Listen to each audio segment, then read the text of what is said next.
Alors, bonsoir à toutes, bonsoir à tous. Chers frères et sœurs, chers compatriotes, où que vous soyez dans les 4 régions naturelles de la Guinée, en Afrique ou dans le reste du monde,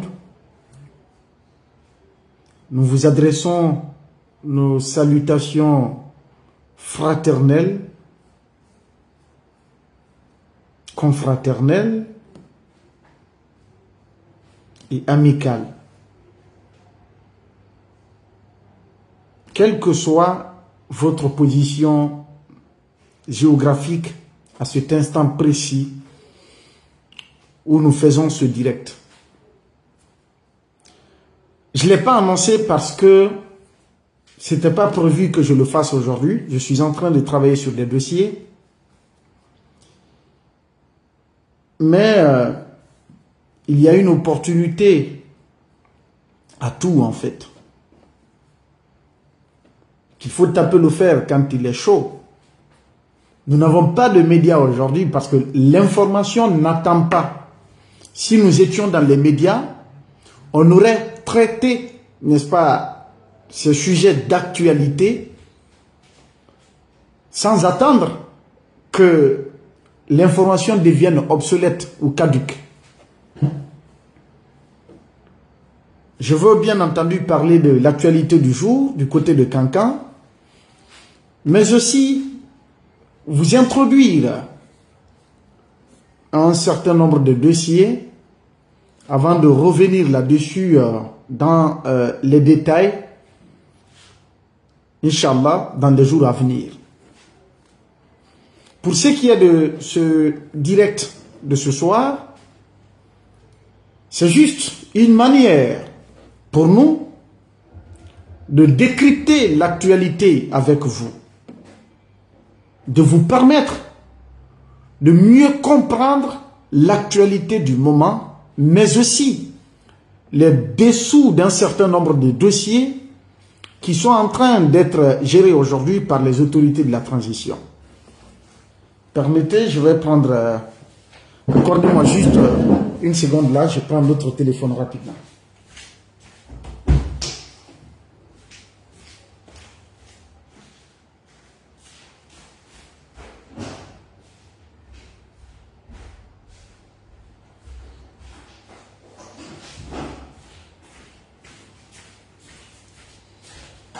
Désolé, j'avais oublié l'autre téléphone qui devait me servir de guide en fait, parce qu'il y a des prises de notes là. Alors, hier nous avions fait un live en malinké pour nous adresser à nos compatriotes, à nos parents de la Haute-Guinée qui ont été envahis par cette campagne déguisée appelée Marche de la paix. Je l'ai dit hier que ce n'est pas une marche pour la paix. Je l'ai dit hier dans un live en malinké. L'objectif de la soi-disant marche, l'objectif visé, c'était justement d'annoncer à la population de la Haute-Guinée la candidature très prochaine du chef de la transition guinéenne, le général Mamadi Doumbouya. J'ai même fait une tribune un peu plus tard la nuit. Peut-être que je vais vous lire ici, pour ceux qui n'ont pas eu le temps de la lire. J'ai dit Kankan, le CNRD et sa marche politique au nom de la paix. Sauf changement de dernière minute, le chef de la junte, le général Mamadi Doumbouya, pourrait se déplacer ce samedi 1er février pour une visite éclair à Kankan. Son ministre et secrétaire général de la présidence, Amara Kamara, et plusieurs membres du gouvernement sont déjà sur place, accompagnés de nombreux directeurs, chefs de service et autres administrateurs originaires de la Haute-Guinée. La ville est quadrillée par les forces de sécurité, par les forces de défense et de sécurité. Dans la foulée, des annonces ont été faites concernant la suspension des cours dans toutes les écoles et universités. Les élèves, étudiants, enseignants-chercheurs et instituteurs ont été invités à se rendre massivement disponibles pour prendre part à cette campagne politique appelée Marche pour la paix. Depuis 3 jours, maintenant ce samedi ça fait 4 jours, des chefs de classe ont été chargés dans certains établissements scolaires de la ville d'établir des listes de présence de leurs camarades qui participeront à la dite marche. Des mises en garde ont été faites également à l'endroit de ceux qui souhaiteraient s'absenter. Pour cette même journée de samedi, il avait été également annoncé la fermeture des commerces et autres activités afin de ne laisser place qu'à la seule et unique activité de propagande politique en faveur de la continuité du pouvoir du CNRD, du pouvoir de la junte dirigée par le CNRD. Visiblement, la question du développement et du bien-être des populations guinéennes n'est plus une priorité. Depuis plusieurs mois, les autorités de la transition irrégulière, la transition qui est devenue irrégulière, investissent pleinement dans les manifestations culturelles et sportives à coût de plusieurs milliards de nos francs. Au rythme des fêtes de Madame de Pompadour, dans le seul but de chanter la gloire et la longévité du pouvoir de Mamadi Doumbouya et du CNRD. Je l'ai dit hier. Cela se passe au moment où sévit dans le pays une épidémie de détournement des deniers publics couplée à une gale de pandémie, à une gale de corruption endémique. Conséquence, les Guinéens vivent aujourd'hui dans une précarité extrême. À Kankan, plusieurs artistes, notamment ceux qui ont choisi l'option à l'évidence, ont fait le déplacement pour aider à booster la mobilisation des jeunes de la ville ou de la région tout entière. Les personnalités de la région, détentrices de pouvoirs conférés par Mamadi Doumbouya, je veux parler notamment des cadres qui ont des décrets de Mamadi Doumbouya, allaient être également évalués sur leur capacité de mobilisation, tant à Kankan, dans les villages environnants que dans les préfectures de la région. Chacun devrait mouiller le maillot pour montrer ses capacités de mobilisation afin d'obtenir une bonne note en vue des prochains remaniements interministériels et gouvernementaux. En clair, l'expérience du drame de Nzéré Koré n'a servi à rien. Les morts sont morts et les blessés peuvent continuer à se soigner. La machine du CNRD déjà lancée n'est pas prête de s'arrêter pour quoi que ce soit ni pour qui que ce soit. Ils estiment que leur pouvoir est un don de la providence que nul ne peut entraver. Les forces politiques et sociales qui pouvaient se mouvoir pour emmener le peuple de Guinée à prendre conscience de son destin ou à prendre son destin en main sont désormais infiltrées, asphyxiées, affaiblies et mises sous perfusion. La machine de la répression guidée par un certain Bala Samoura et un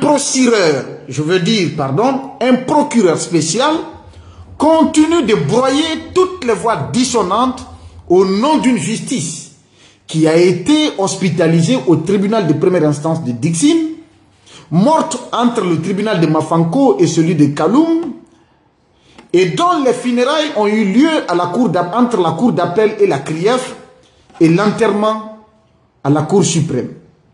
Désormais, pour le CNRD, plus aucune force n'est capable de l'arrêter. L'oranger qu'il a hérité de la gouvernance d'Alpha Condé, appelé Simandou, commence à apporter ses fruits. Il faut en profiter au maximum avant de transmettre le pouvoir à ceux qui se préoccupent des questions de développement, de bonne gouvernance, de justice sociale équitable, de démocratie et de l'état de droit. Confisquer le pouvoir pour des années encore reste et demeure la préoccupation essentielle des oligarques du CNRD. Quiconque se dresse sur leur chemin suivra sans nul doute le sort du général Sadiba Koulibaly, du colonel Feu Célestin Bilivodji, ou encore de Fonike Mengue, Biloba, Moussa Mara El Sisi, Sadou Nimaga, Habib Marouane et tant d'autres enlevés et portés disparus de force depuis plusieurs mois. À défaut, il faut tout simplement quitter la Guinée et s'exiler ailleurs. Comme l'a dit d'ailleurs le ministre de l'administration du territoire, le général à la retraite Ibrahima Khalil Condé, le pouvoir du CNRD est à accepter non pas de gré, mais de force. La marche pour la paix, ce concept bidon, dans le contexte guinéen, pouvait bien servir à la transition malienne, à la transition burkinabé, ou encore à la transition nigérienne, qui font face à des conflits terroristes, à des guerres terroristes, ou du moins au Congo, qui suit actuellement ou qui vit actuellement face dans une menace, n'est-ce pas, de cet autre groupe appelé le M23. Mais dans le contexte guinéen, surtout dans la cité sainte et hospitalière de Kankan, la ville de Mbemba Alpha Kabine Kaba, la ville de Mbemba Daouda Kaba, la ville de Kaba Mouramani, la ville de Karamodaï, la ville de Cheikh Fantamadi Sherif, la ville de qui d'autre encore, Karamotalibi Kaba. Ils sont nombreux. Ces Saint-Wali, ces grands Karamoko, ces personnalités spirituelles qui ont fondé cette ville paisible, qu'on veille organiser une marche à Kankan pour, dit-on, parler de paix et de l'unité,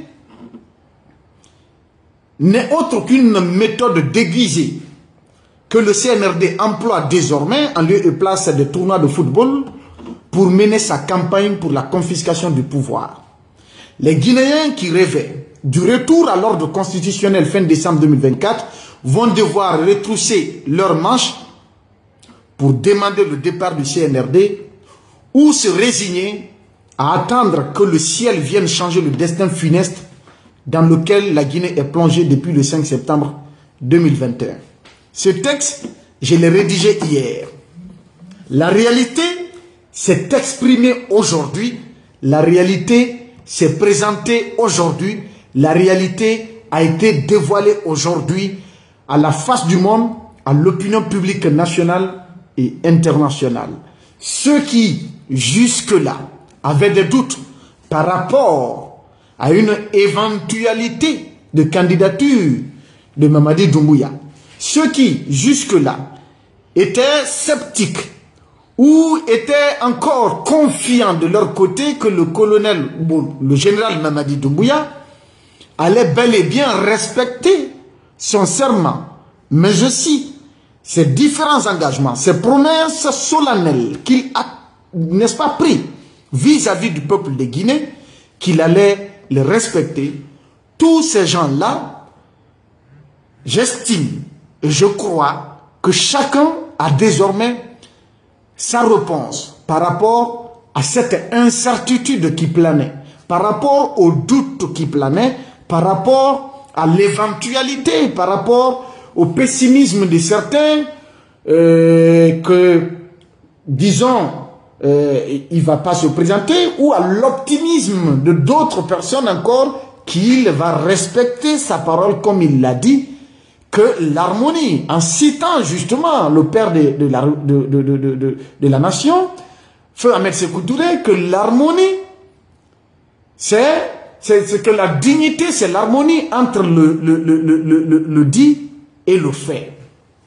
Beaucoup de gens avaient l'espoir que le discours ou que les différents discours du CNRD, les différents engagements du CNRD, en plus du serment qui a été prêté le 14 octobre 2021, allaient être respectés pour éviter à notre pays un lendemain incertain, pour éviter à notre pays un destin dramatique, pour éviter à notre pays les erreurs du passé, notamment celle du 28 septembre 2009, à la suite d'une certaine insinuation, à la suite d'une certaine analyse politique.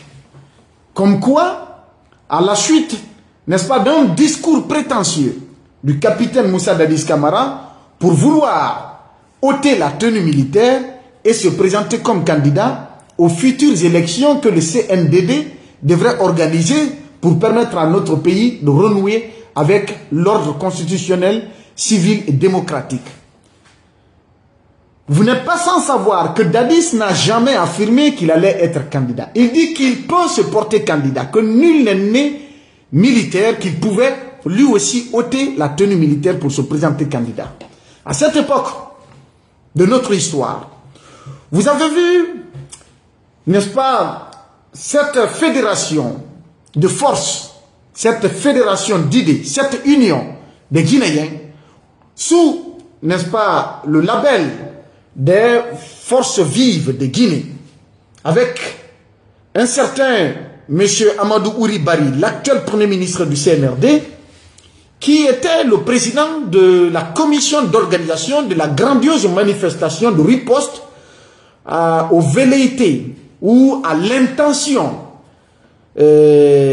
avouée par le capitaine Moussa Dadis Camara à l'époque de vouloir se présenter candidat à la présidentielle qui devrait marquer la fin de la transition du CNDD.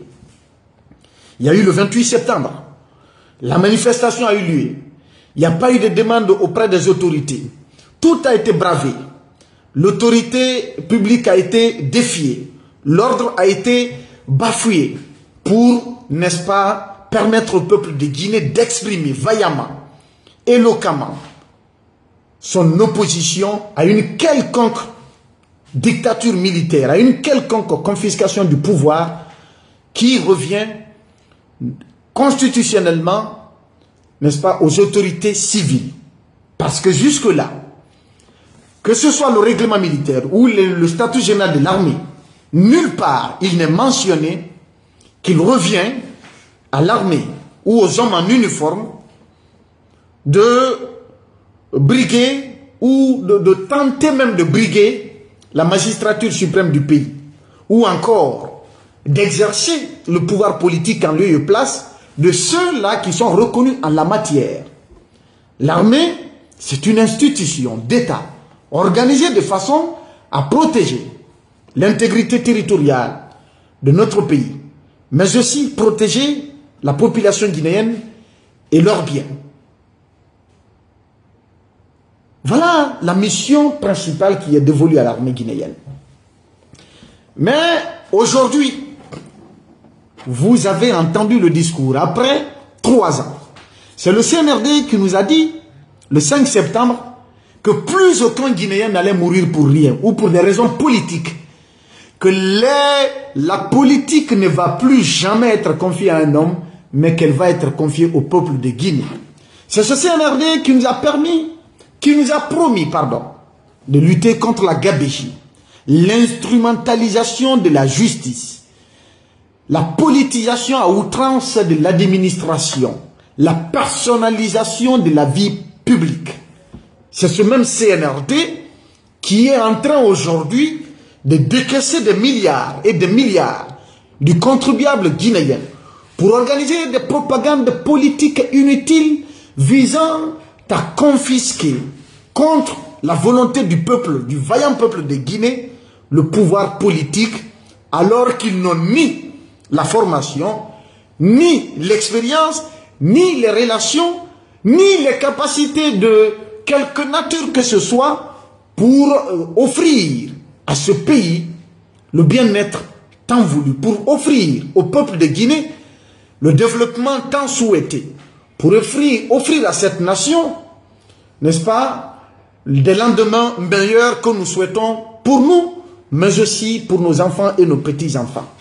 C'est CNRD, avec à sa tête un général dont le niveau d'études est connu de tout le monde, qui malheureusement est pris aujourd'hui au piège par un entourage, par un clan oligarque qui n'a autre ambition que de, n'est-ce pas, de pressurer les ressources du pays, qui n'a autre ambition que de s'enrichir davantage, qui n'a autre ambition que de continuer à reprimer le peuple de Guinée. On donne une mauvaise lecture à la tête du serpent, eh bien, on profite pour asseoir, n'est-ce pas, des intérêts individuels égoïstes et malhonnêtes au détriment de l'intérêt supérieur de la nation. Aujourd'hui, chers frères et sœurs, du côté de Kankan, le ministre secrétaire général de la présidence, porte-parole de la présidence, Amara Kamara, a déclaré, je cite, que la candidature prochaine du président Mamadi Doumbouya est la seule alternative pour garantir le rassemblement et l'élan du développement amorcé. Fin de citation. Ce n'est pas moi qui le dis, c'est Amara Kamara qui l'a déclaré. Mes frères et sœurs, juste pour vous permettre d'avoir une lecture éclairée de cette déclaration, une compréhension large de cette déclaration.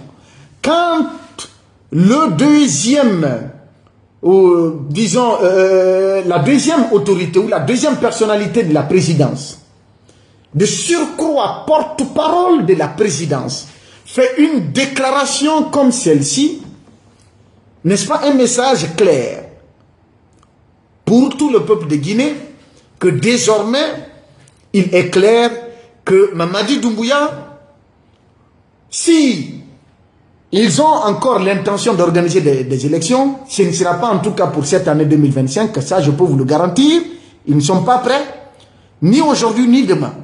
Mais s'il doit y avoir d'élections, que Mamadi Doumbouya est prêt à se porter candidat. Cette déclaration, c'est ce que ça veut dire. Mamadi Doumbouya veut bel et bien confisquer le pouvoir. Mamadi Doumbouya veut quitter l'armée pour revenir à la vie civile et se porter candidat aux prochaines élections. Mais contre qui? Contre, n'est-ce pas, des leaders politiques poids-plumes que nous voyons aujourd'hui sur la scène politique, des leaders politiques, n'est-ce pas, grabataires de la galère, qui cherchent à se mettre quelque chose dans le ventre, qui sont en train de les courtiser. Eh bien, c'est une compétition qui pourrait, ou qui est sur le point d'être organisée entre le CNRD et ces leaders poids-plumes qui n'ont même pas les ressources suffisantes pour payer leur caution de participation à un quelconque processus électoral. Mais le CNRD pourrait même leur garantir ce financement-là à ce qu'ils se portent des candidats fabriqués donc contre Mamadi Doumbouya. Et en dernier ressort, il va être plébiscité, président démocratiquement élu, démocratiquement entre guillemets, la démocratie à la CNRD, la démocratie à la Kagame, qui est le mentor de la junte guinéenne actuelle qui commande les destinées de notre cher pays, la Guinée. Moi, je l'ai dit hier, avant cette déclaration aujourd'hui, c'est pourquoi je suis revenu là-dessus. La plume que j'ai faite hier, c'était pour interpeller tout le monde sur le message qui allait être livré au peuple de Guinée aujourd'hui. Et c'est ce message, effectivement, qui a été livré. Désormais, il est clair. C'est un discours de provocation, c'est un discours de va-t-en-guerre. C'est un discours qui porte atteinte à la paix et à la quiétude nationale. Parce qu'ils disent avoir fait le déplacement sur Kankan pour, dit-on, parler de paix et de l'unité nationale. Au même moment, le discours qui a fait vaciller notre pays en 2009, ou en tout cas le discours similaire qui a fait vaciller notre pays en 2009, c'est ce même discours, dans un langage clair, limpide et qui ne souffre d'aucune ambiguïté, qui a été tenu aujourd'hui à la face du monde pour dire, désormais, ceux qui ont des doutes que Mamadi Doumbouya ne va pas se porter candidat, c'est clair, il va se porter candidat. Désormais, ceux qui demandent à Mamadi Doumbouya de respecter son serment et ses engagements, que ceux-ci se détrompent ou qu'ils arrêtent de se faire des hallucinations ou des illusions qu'il va se porter candidat parce que Amara Kamara estime dans ce langage que Mamadi Doumbouya c'est un homme providentiel. Mamadi Doumbouya c'est le seul Guinéen qui est capable d'offrir à la Guinée le développement tant espéré.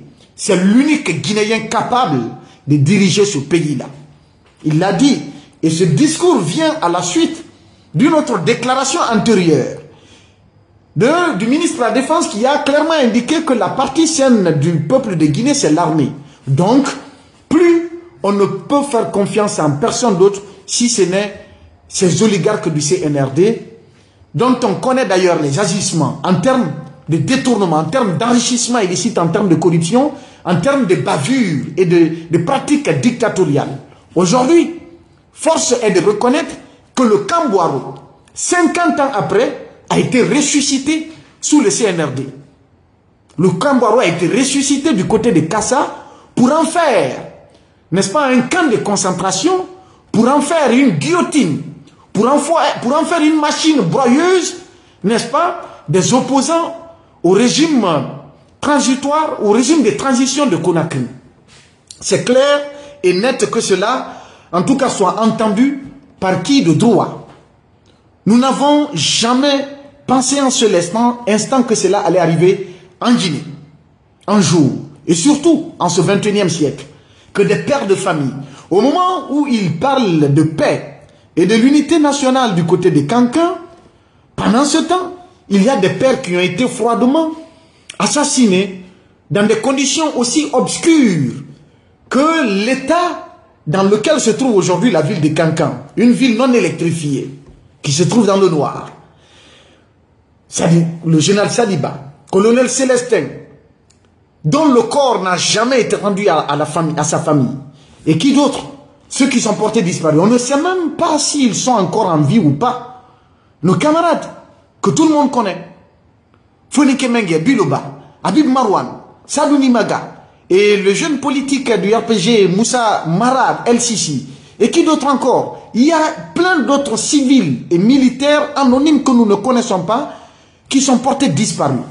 Ces pratiques rétrogrades que nous avions connues sous la Révolution, ce sont ces pratiques qui se reproduisent aujourd'hui sans foi ni loi, sans gêne, sans peur, parce qu'on estime que nul autre Guinéen n'est capable de faire quoi que ce soit. Le pouvoir du CNRD, encore une fois, comme le ministre de l'administration du territoire l'a dit, doit être accepté non pas de gré mais de force. La déclaration d'Amara Kamara vient lever l'équivoque. Les activistes de la société civile, les acteurs politiques, les défenseurs des droits humains, les partenaires bi- et multilatéraux de la Guinée, les institutions internationales ou en un mot la communauté internationale, quelle que soit la nature de leur rapport de coopération avec la Guinée, qu'il en soit clair pour tout le monde, Mamadi Doumbouya va se porter candidat aux prochaines élections présidentielles en République de Guinée. Ce n'est pas nous qui le disons, c'est son porte-parole Amara Kamara qui l'a déclaré aujourd'hui, samedi 1er février 2025, à Kankan, dans la ville natale de Mamadi Doumbouya, où des administrateurs ont été déplacés de Conakry par centaines et dans toute la région de la Haute-Guinée pour prendre part à cette campagne cette campagne de déclaration, à cette campagne, n'est-ce pas, de baptême de feu, cette campagne de prononciation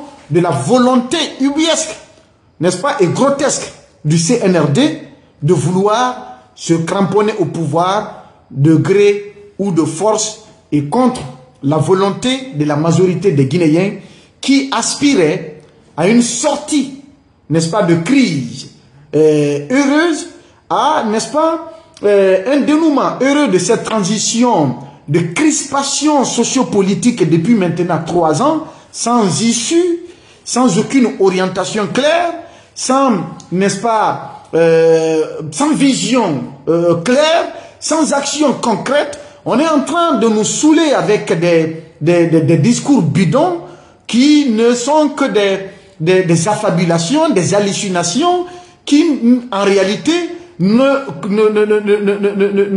sont conformes à rien par rapport à la réalité de la gouvernance actuelle. Voilà la situation chers frères et sœurs guinéens, et qu'on ne veuille pas nous permettre de dénoncer cela. Si nous étions dans une émission de talk show, comme vous le savez, dans les grandes gueules ou dans le Before GG ou dans les informés, on serait là aujourd'hui à taper du poing sur la table pour commenter cette actualité, que chacun dégage, n'est-ce pas, son opinion, sa frustration ou sa colère par rapport à cette attitude de trahison, n'est-ce pas, de haute trahison d'ailleurs, émanant, n'est-ce pas, des autorités de la transition qui se sont accaparés de force du pouvoir politique qui appartient au peuple de Guinée, en liquidant des compatriotes. Parce qu'ils ont été liquidés. Nous savons beaucoup de choses. Aujourd'hui, la déclaration, elle est faite. On parle de marche pour la paix. Vous l'avez entendu, marche pour la paix. Vous voulez marcher pour la paix? Marchez de Conakry à Zérékoré pour aller partager la compassion avec les familles qui peinent à entrer en possession des leurs qui ont perdu la vie le 1er décembre 2024. Marchez de Conakry en Zérékoré pour aller présenter les condoléances à ces familles-là et leur dire que justice sera rendue pour les victimes qui ont perdu gratuitement leur vie dans un événement aussi bidon que celui d'un tournoi qui n'avait autre visée, qui n'avait autre objectif que de dire, que de déclarer le discours qui a été tenu aujourd'hui à Kankan. Ce discours-là a été prévu pour Zérékoré. C'est ce discours-là qui devrait être tenu en Zérékoré. D'ailleurs, le président de la transition était attendu aujourd'hui à Kankan. Mais, selon les renseignements, il y a des nouvelles. Parce que ce que vous ne savez pas, avant qu'il y ait un déplacement, avant qu'il ne fasse le déplacement dans une localité, quelques jours avant, les services de renseignement font le déplacement pour aller tâter le terrain. Et il y a des rapports qui sont remontés et finalement, je ne sais pas qu'est-ce qu'ils ont remonté comme information, son déplacement sur Kankan a été annulé. Eh bien, le quitus a été donné à Amara Kamara, le bon Moussa Keïta du CNRD. Vous vous souvenez, en 2009, un certain colonel Bon Moussa Keïta, colonel Moussa Keïta, le secrétaire permanent du CNDD, qui était devant la scène, qui était, n'est-ce pas, le porte-parole de la junte du capitaine Dadis, et qui avait déclaré à l'époque Dadis sous la mort, et que nul n'allait empêcher, n'est-ce pas, le capitaine Dadis de continuer à diriger la Guinée. Ce bon Moussa Keïta, ce colonel Moussa Keïta, Amara Kamara est la réincarnation, le prototype de Bon Moussa Keïta, du CNRD, qui se livre, n'est-ce pas, à ce discours de va-t-en-guerre, de provocation, alors que les Guinéens sont dans les recherches de solutions pour amener le CNRD à reconsidérer sa position. Cette position qui risque de conduire la Guinée vers un chemin incertain, vers un lendemain incertain. Alors que ces recherches de solutions continuent auprès des partenaires, alors qu'ils sont en train de parler de la mise en place que d'autres acteurs se sont montrés entre guillemets de bonne foi pour interpeller le CNRD à ouvrir un cadre de dialogue inclusif pour permettre à la Guinée d'asseoir les véritables bases de l'organisation d'un processus électoral transparent devant permettre à la Guinée de se doter d'institutions démocratiques afin de sortir de cette transition qui, aujourd'hui, il n'est de secret pour personne, est en train de tirer notre pays vers le bas, de nous plonger dans une sorte de gouvernance extraordinaire, lamentablement déplorable et du jamais vu dans l'histoire politique de notre pays. La déclaration, elle est faite. Ceux qui ne croyaient pas, Mamadi Doumbouya sera désormais candidat à l'élection que le CNRD va organiser. Et ce n'est pas en 2025. Parce que vous avez vu la sortie récemment de Ousmane Gawal qui dit que ce n'est pas évident que toutes ces élections se tiennent en 2025. Alors que le 31 décembre, Mamadi Doumbouya a déclaré que c'est en 2025 que toutes les élections vont se tenir. Quelques jours après, je ne sais pas si vous comprenez la démarche du CNRD. Tout comme en 2024. Quand le président de la transition fait une déclaration aujourd'hui, le lendemain, c'est Ousmane Gawal qui sort. Quelques jours après, c'est Amara Kamara qui sort. Je ne sais pas si vous voyez ce schéma, n'est-ce pas, cette cirque, ce cirque plutôt, qu'ils sont en train de fabriquer pour tenter d'endormir la conscience des Guinéens, pour tenter, n'est-ce pas, de se jouer de la mentalité des Guinéens. Le président déclare que l'année 2025 sera une année électorale. Quelques jours après, le ministre porte-parole du gouvernement dit qu'il n'est pas évident que toutes les élections se tiennent en 2025. Et quelques jours après encore, on voit le ministre porte-parole de la présidence déclarer que Mamadi Doumbouya sera candidat. Vous doutez de quoi désormais? Qui doute de ces velléités? Qui doute de l'intention du CNRD de confisquer le pouvoir? Est-ce que c'est ce qui a été promis au peuple de Guinée? Est-ce que c'est l'engagement du coup d'État? Est-ce que c'est ce discours de Messie, de Sauveur, qui nous avait été tenu, qui nous avait été adressé le 5 septembre et les jours suivants? Celui qui a ouvertement déclaré dans une interview avec Alain Foka qui ne va pas se maintenir au pouvoir comme l'ont fait d'autres. On lui a posé cette question. Alain a insisté sur cette question. Il dit qu'il est un officier assermenté, qu'il tient à sa parole donnée. Un patriote engagé, un panafricain, etc., etc. Tous les qualificatifs, cette volonté. Alain, on n'est pas venu pour ça. Nous allons rendre le pouvoir aux civils. On respecte notre parole. Nous sommes des officiers, nous sommes des patriotes. Et c'est au cours de cette même interview que le général Mamadi Doumbouya a déclaré, quand on lui a posé la question que c'est Alpha Condé qui l'a fait rentrer au pays, il a ouvertement déclaré qu'il est rentré de lui-même.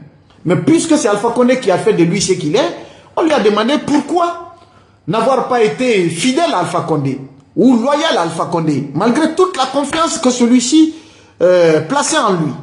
Il a répondu clairement que entre la loyauté entre le peuple, c'est-à-dire entre la loyauté pour le peuple et la loyauté envers un homme, qu'il préfère la loyauté envers le peuple. Et que c'est cette loyauté qui l'a amené à trahir, n'est-ce pas, sa loyauté envers Alpha Condé pour choisir la loyauté envers le peuple de Guinée.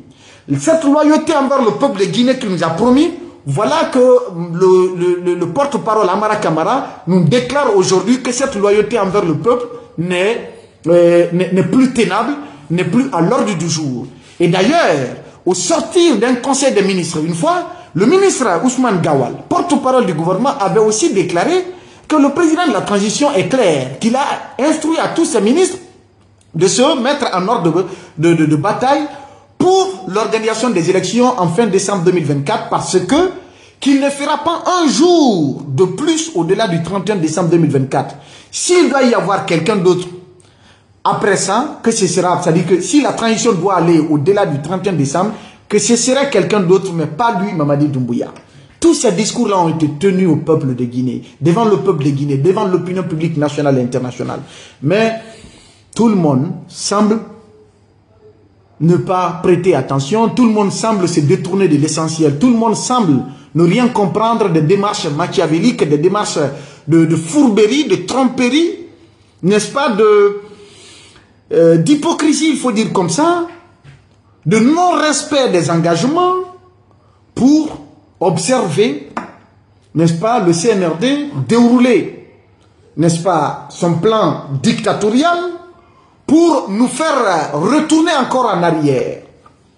Chose qui n'est plus souhaitable dans l'histoire de notre pays, la Guinée. Il faut avoir peur du peuple de Guinée. Il faut avoir, disons, il faut avoir pitié, je veux dire. Il faut avoir pitié du peuple de Guinée, c'est ce que je veux dire. Ayons pitié de ce peuple martyr, qui a tout subi, qui a tout vécu. On a l'impression aujourd'hui que c'est une épreuve en soi d'être guinéen. C'est-à-dire, être né guinéen, que c'est une épreuve. On n'est pas destiné à ça. C'est-à-dire comme si le Guinéen n'est pas destiné au bonheur, au bien-être, à la paix, au développement, à la liberté. Comme si le Guinéen ne doit pas jouir de ses libertés fondamentales. Comme si le Guinéen ne doit pas exercer ses droits les plus élémentaires. Où allons-nous avec des démarches comme ça? Que les erreurs du passé ne seront pas répétées. Les erreurs du passé sont plutôt devenues des fautes du présent. Et le pouvoir du CNRD, tellement qu'ils sont paniqués, ils font recours à des pièces de rechange caduques, à des pièces de rechange démodées, qui ont presque battu campagne malhonnêtement pour tous les régimes, et qui sont aujourd'hui à faire du vacarme, de la fanfare en arbre, pour la cause du CNRD. Un pouvoir dont les préoccupations se résument à la conservation du pouvoir, ce pouvoir a perdu le pouvoir. Le CNRD a perdu le contrôle, c'est pourquoi il se rabat sur tout le monde aujourd'hui pour tenter de sauver les meubles, pour tenter de se maintenir. Et on trouve des discours. Ce sont des cadres civils malhonnêtes qui sont en train de monter tous ces plans-là parce qu'il n'y a aucun élément qui peut permettre au CNRD de convaincre le peuple de Guinée sur le bien fondé de son maintien au pouvoir, de la confiscation du pouvoir. On s'accroche à quoi? Au projet Simandou. Mais je vous promets, chers frères et sœurs guinéens, en tant que journaliste, que je ferai un très grand déballage sur le secteur minier guinéen, notamment sur le projet Simandou. Que nul ne sait encore, des choses que tout le monde ignore. Vous allez comprendre, écrivez ça ce soir. Jusqu'en 2030, vous ne verrez pas le projet Simandou démarrer comme on nous le vend aujourd'hui. Écrivez ça et retenez, c'est moi qui le dis. C'est un mensonge, mais écrivez, le temps finira par me donner raison un jour. Je sais de quoi je parle. Est-ce que vous savez que ce projet Simandou, les premiers contrats signés avec le Rio Tinto sur ce minerai de fer de Simandou, c'était en 1994. Les premiers contrats ont été signés en 1994. De 1994 jusqu'en 2011, rien n'a été fait. Et vous savez le pourquoi? Je vous le dirai. Je vous dirai pourquoi depuis 1994, le mont Simandou, qui sert aujourd'hui, n'est-ce pas, d'élément de support de propagande du CNRD, je vous dirai pourquoi ce gisement de fer n'a pas été exploité jusque-là. Je vais vous expliquer le pourquoi. Parce que sous le premier régime de Faye Ahmed Sékou Touré, le fer étant lourd, les industries à travers le monde, notamment les industries d'automobiles, avaient besoin, n'est-ce pas, de matières premières qui pouvaient leur permettre de confectionner des véhicules. Ce n'était pas le fer, il est lourd. Il fallait trouver une matière première précieuse. Et c'est là, directement, on s'est tourné vers la bauxite qui produit de l'alumine. La bauxite, à l'époque, il y a la bauxite en Guinée, il y en a au Brésil, il y en a en Australie, il y en a en Inde également. Mais puisque tous ces marchés-là étaient convoités à l'époque, la Guinée disposait de la meilleure qualité. Il y a eu un premier projet de bauxite du côté de Fria. Je reviendrai sur tous ces détails-là. Une société française, cette société, au lendemain de la prise de l'indépendance de la Guinée, eh bien, cette société, étant donné que la France a transporté tous ses biens de banque vers le Sénégal, pour laisser le peuple de Guinée, n'est-ce pas, main vide, Ahmed Sékou Touré, paix à son âme, s'est orienté vers son ami Kwame Nkrumah. Du côté du Ghana, il a été même inscrit dans le budget du Ghana des dépenses pour aider le peuple de Guinée à faire face à ses besoins. Et parallèlement à cela, Kwame Nkrumah a proposé à Ahmed Sékou Touré de regarder dans la convention qui lie la Guinée à cette société française qui exploitait de la bauxite du côté de Fria. Quand ils ont analysé le document, il s'est avéré que la Guinée, il revenait 9% des intérêts de l'exploitation de cette société à la Guinée. Les 20% revenaient à la société française en question qui était l'écran. Et derrière, il y avait des groupes américains, il y avait des groupes australiens et des groupes canadiens qui occupaient la grande part de cet investissement. C'est là que Kwame Nkrumah a recommandé à Ahmed Sékou Touré de s'orienter, puisque ce sont les Américains qui sont les détenteurs de la part majoritaire de cette société minière du côté de Fria, qu'il faut s'orienter vers les Américains pour exploiter, n'est-ce pas, une autre réserve, une autre zone qui regorge d'énormes quantités de bauxite et de super qualité, qui est du côté de Kamsar, donc dans Bofa. Alors, qu'est-ce qui s'est passé? Ahmed Sékou Touré, paix à son âme, avait dépêché à l'époque Diallo Telli, paix à son âme, du côté des États-Unis pour aller rencontrer le président Kennedy. Lui, on ne va pas rentrer dans tous ces détails aujourd'hui. Il y a eu des négociations. Et c'est à la suite de ces négociations avec les Américains que la société SMB est née du côté de Kamsar. La société CBG, du moins, je veux dire, la société CBG est née du côté de Kamsar, avec 49% de part d'action de la République de Guinée. 49% dans l'investissement de la CBG. Et pourquoi la Guinée a eu les 49%? Parce que la qualité de la bauxite à l'époque était très rare sur le marché international. Sékou Touré a exploité il a exploité sa matière grise, son intelligence, n'est-ce pas, pour jouer sur cette qualité exceptionnelle de la bauxite de Boké, de Bofa, de Kamsar donc, pour justement rehausser la part de l'État guinéen, qui était de 9% du côté de Fria, à 49% du côté au niveau de la CBG. Et après avoir réussi cela, c'est là également qu'il est revenu à la société de Fria pour demander l'augmentation de la part de l'État guinéen à 49%. La société française a cédé, et a quitté, les Américains sont restés là pendant un bon moment. D'accord? Et c'est suite à ces exploitations-là que la Guinée a généré énormément d'argent. Et tous ces montants-là étaient, n'est-ce pas, encaissés du côté de la Suisse. Ce sont ces montants qui ont permis à Ahmed Sékou Touré de créer la flotte de Air Guinée. Acheter 6 avions pour créer Air Guinée. Et également entretenir le chemin de fer Niger pour Outraï. C'est-à-dire le train qui quittait Conakry pour aller à Cancan. Pour fluidifier, n'est-ce pas, ces déplacements. Renseignez-vous à cette époque-là. Bien vrai que nous sommes les enfants du soleil de Comté, comme on le dit vulgairement comme ça. Eh bien, à cette époque, beaucoup de Guinéens prenaient de l'avion de Conakry à l'intérieur du pays. C'est une histoire intéressante. Je vais revenir de fond en comble sur ce volet minier. Pourquoi pendant toute cette période, Ahmed Sékou Touré ne s'est pas intéressé à l'exploitation du gisement de fer de Simandou? Malgré toute la fanfaronnade qu'il y a autour de ça aujourd'hui, que c'est la meilleure qualité de fer en termes de teneur. Mais c'est faux. Je vous dis, c'est faux. Eh bien, pour vous dire que c'est faux, ce même Monimba, jusqu'à ce Simandou Monimba, le côté, il y a un côté libérien. Les Américains, à travers une autre société, dont je vais taire le nom pour le moment, exploitaient, n'est-ce pas, ce côté du Monimba, le fer du Monimba du côté du Libéria. Les rails sont faits là-bas et tout. Donc l'exportation du minerai de fer a commencé là-bas. Mais pendant ce temps, la Guinée a misé sur la bauxite parce que c'est la bauxite qui était beaucoup plus demandée sur le marché international. Et les investisseurs n'avaient aucun intérêt à investir dans les mines de Simandou parce que le minerai de fer qu'il y a à Simandou, il y en avait abondamment du côté de l'Australie, du côté du Brésil, du côté de l'Indonésie et encore quel autre pays? Abondamment.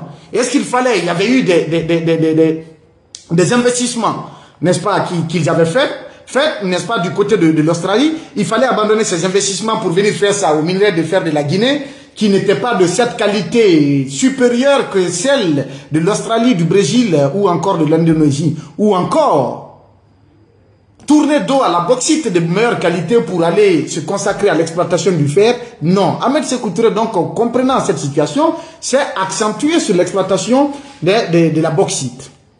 Et en 94, les sociétés Rio Tinto, ils sont venus hypothéquer ces mines. C'est juste avoir une même mise sur ces mines, attendre le bon moment pour les exploiter. Parce qu'aujourd'hui, ces sociétés, ces grandes multinationales, ont des investissements importants en Australie, au Brésil et dans d'autres pays, qui continuent d'être exploités. Il y a énormément de choses, mais je vous fais la promesse dans les jours à venir, nous allons vous décortiquer de fond en comble ce que le peuple de Guinée ignore réellement sur le projet Simandou.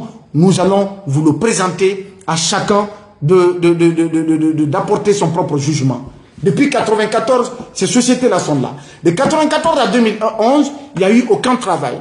Et c'est à cause de ça que Rio Tinto avait payé 700 millions de dollars à la Guinée comme pénalité dans le retard pour le démarrage des travaux.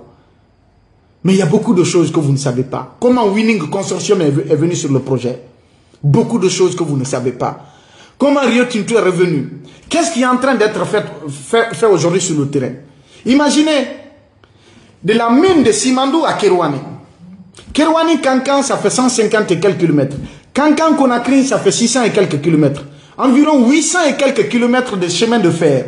On va construire, la construction va démarrer quand? On va finir de construire les rails.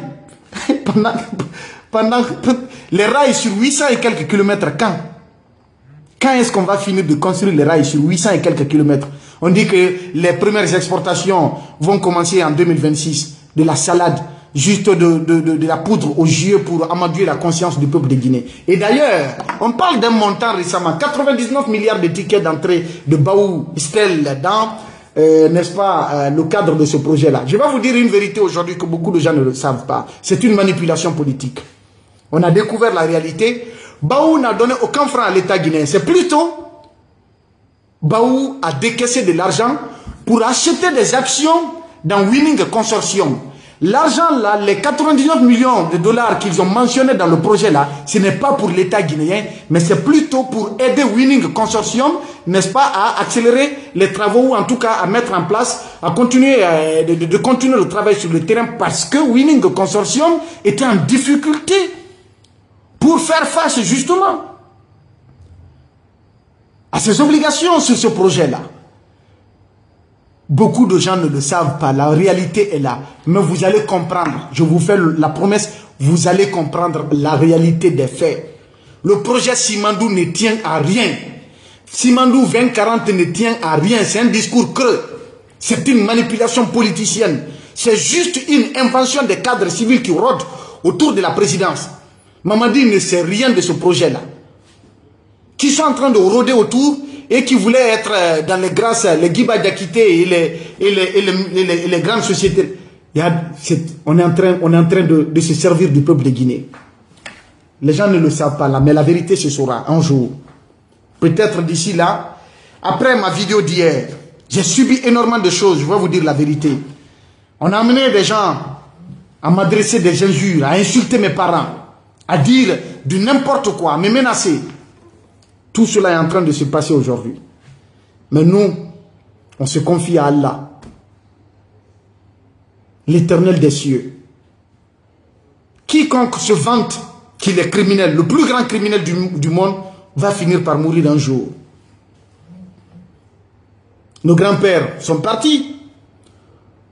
Il y a des enfants qui naissent aujourd'hui et qui meurent. Si nous avions eu jusqu'à 30 ans et quelques par la grâce d'Allah, on dit Dieu merci. Mais pour ce pays, on est prêt à tout. Nous allons défendre ce pays. Nous allons défendre ce pays. Nous n'avons pas besoin de la reconnaissance de quelqu'un, nous le faisons par notre intime conviction, c'est-à-dire par intime conviction et pour, n'est-ce pas, pour nous-mêmes, pour nos enfants et pour nos petits-enfants, pour ce peuple, pour ce pays que nous avons en commun. Parce que si on ne défend pas notre pays, ce n'est pas notre pays que nous allons défendre. On va laisser ce sujet-là. Mais ce qui reste clair, le CNRD a déclaré sa volonté, et bien à chacun d'en tirer les conséquences. On laisse ce sujet. Deuxième sujet, très rapidement, on ne va pas durer aujourd'hui. Le dossier des tonnes d'or de la BCRG, je l'ai évoqué par plusieurs fois. Je suis sur une piste d'enquête. Je suis sur une piste d'enquête.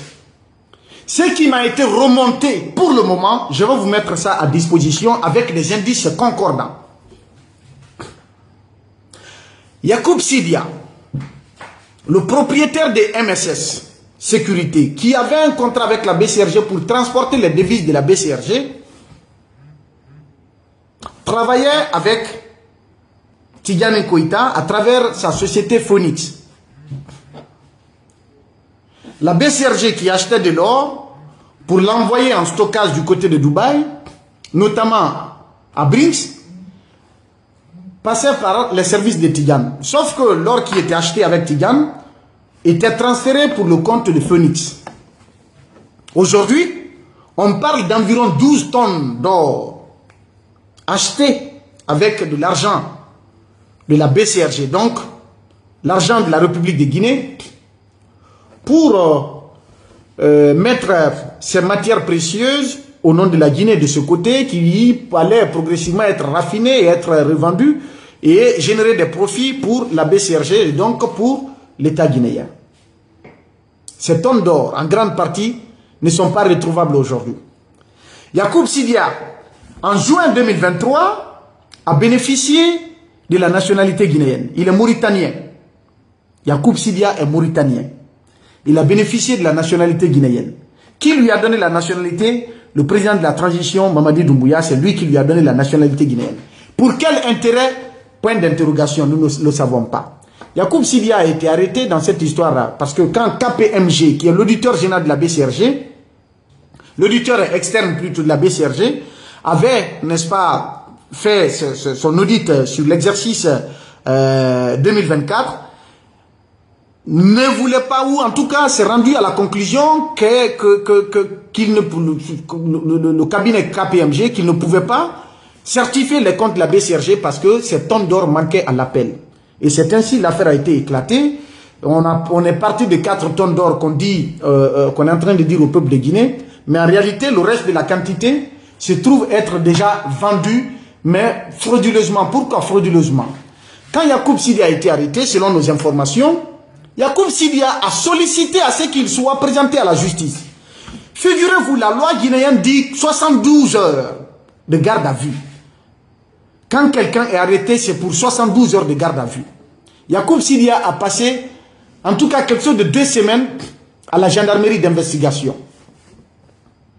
Yacoub Sidia a passé quelque chose de 2 semaines à la gendarmerie d'investigation. Yacoub Sidia, qu'il a sollicité, selon nos informations, qu'il aurait sollicité depuis la gendarmerie, d'être présenté à la justice. Parce que tout simplement, selon nos informations, qu'il a donné beaucoup d'argent à la présidence du CNRD, à la présidence de la République de Conakry. Beaucoup d'argent.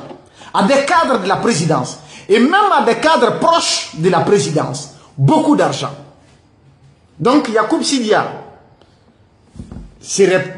était donc dans la dynamique de mettre tout cela sur la place publique à ce que le peuple de Guinée découvre la réalité dans l'affaire d'or, dans cette histoire d'or. D'accord?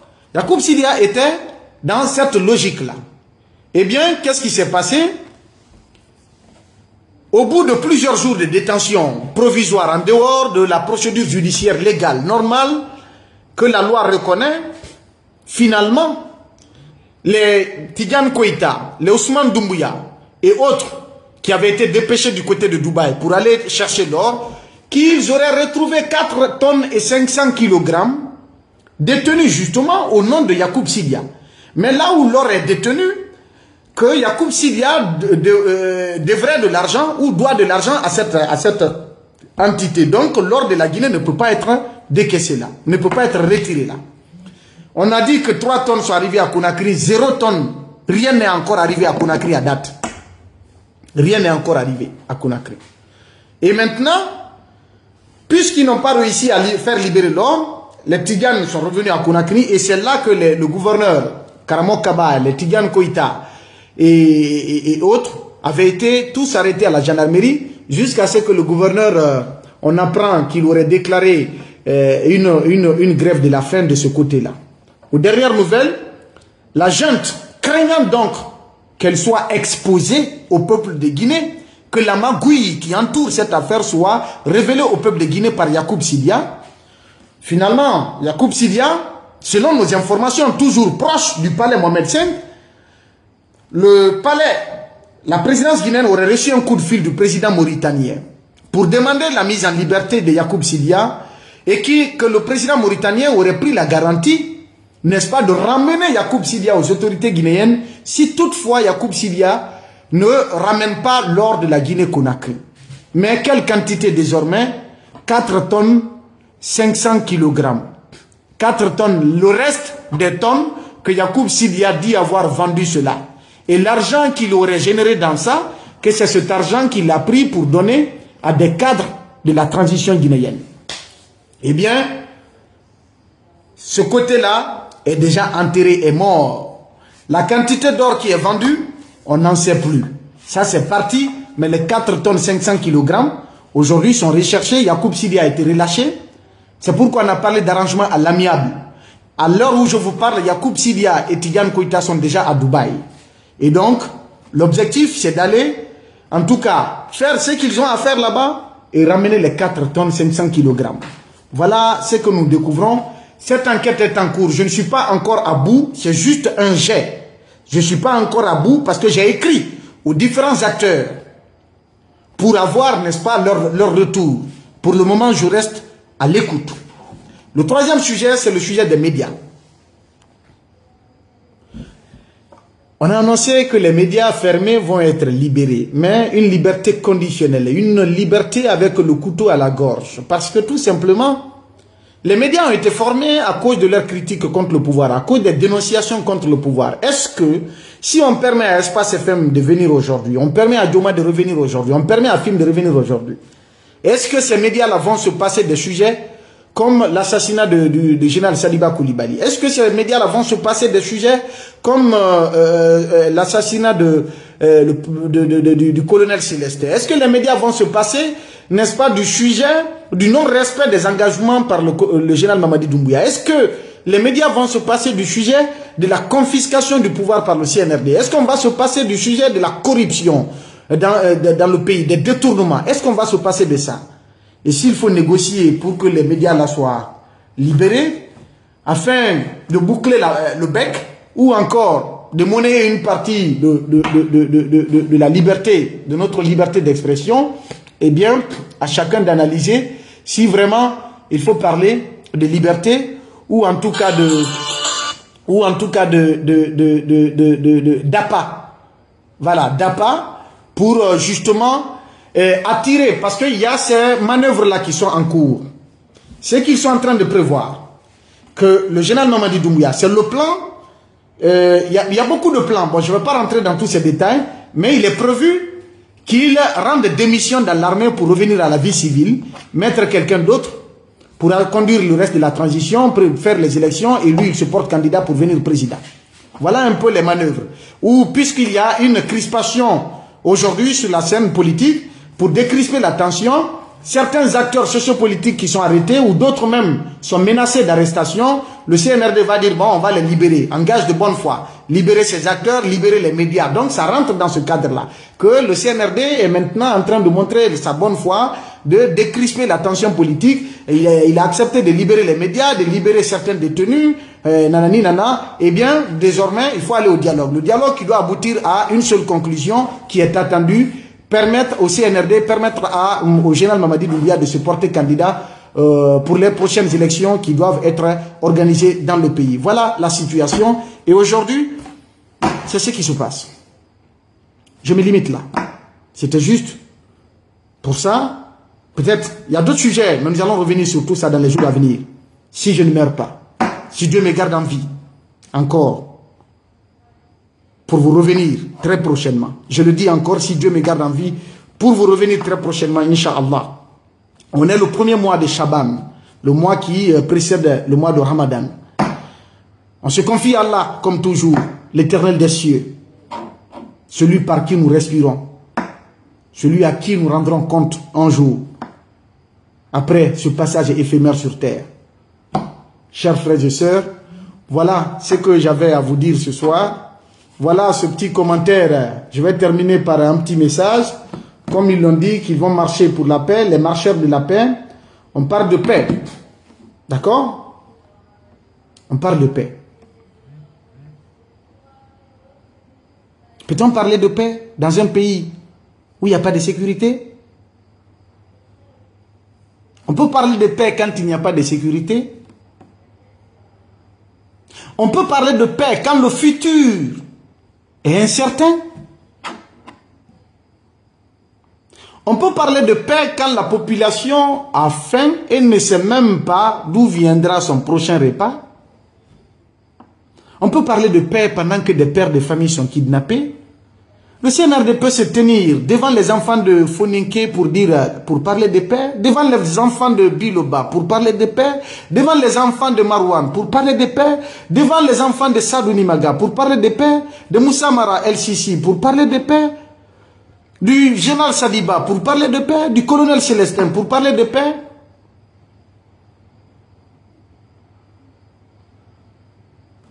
Je reviens très prochainement pour un autre live en bon malinké sur le bilan du CNRD. En en fallu, en donnant encore le Bekan Jamara Kenny Moussou, la Guinée Kenny Moussou, Femfena et la Manika Kamena, la Guinée ani la Guinée Kokan, ni Alao Talaka, la Nito Amfadiro, Lonatolo, Andina ka video breke, Kalabo, Kolu Kalama, Temin Kalama, Haketo, Beyhankili Sorokonima. Haketo Beyhankili Sorokonima. Jamana la Nyakote. Jerekani kunkaran koli jamana makaran kote la Guinée ka makaran kote dadis ka foka de se tenu bola qui présenter candidat yala manifestation kero kama mo kemeni mobile nourou vla foira stade la kamuso de le violer de lu soutou ni hasimi mala wolukan yo CNRD fana yena wo kofe santan nani temini wo kofe santan lolu ani woli ron butusa CNRD na foro fana ko dadis kanyakeni même bankeni même dadis nya ko lulu na tawle kala ko aide si para adiara Kenya lel si para adiara musunya lel si para lo na to landi do détail jona ko yala le bulo jon yitaro ala ya taro anye biro sini ala bulo kunne fanan tamini